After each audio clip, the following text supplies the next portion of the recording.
Nick is with us in New York City. Hi, Nick. How are you? Hey, Dave, Christy. Thanks for taking my call. Sure. How can we help?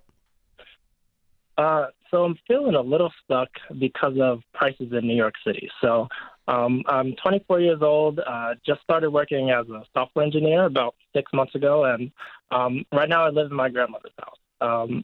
She's graciously allowed me to live here for almost nothing since college, which I really appreciate. But I'm definitely ready to move out. So what I want to do is buy a condo with that 20% down to avoid PMI, but because of prices in New York, I'm not sure if I'll be able to afford that down payment for another 3 years, or if I rent with friends, that would just push the savings goal further down the road. So I need a little advice on what I should do there.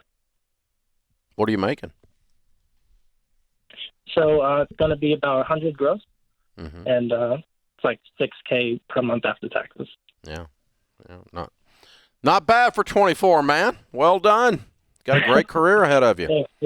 You're obviously not only a software engineer, you're obviously a good one. Well done. Very cool.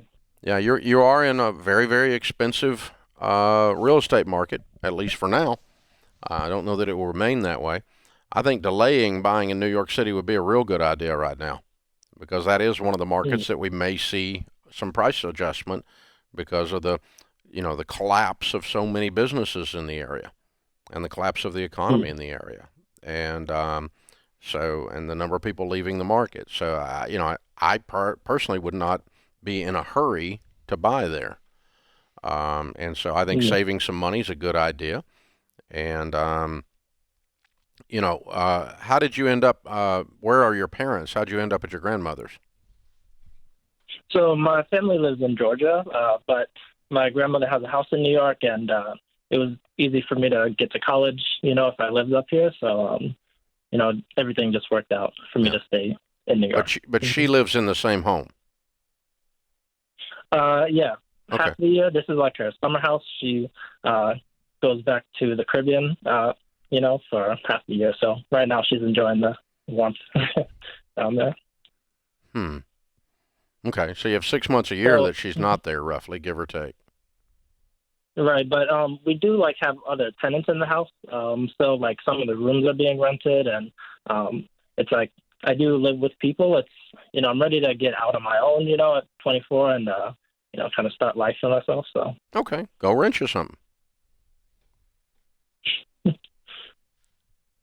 It's not gonna delay you that much. Your career is not. 3 years from now, you're not gonna be making $100,000 anymore. You're going to be making more, don't you think? Yeah, definitely. Yeah, considerably more. You should be on a pretty heavy uptick. I don't know, Christy, what are you thinking? Well, it's whenever people ask questions about should I do this and it's some type of sacrifice, it's it's not bad that you're living there, but you said yourself you're ready to move out and you're 24 years old. You're a young man.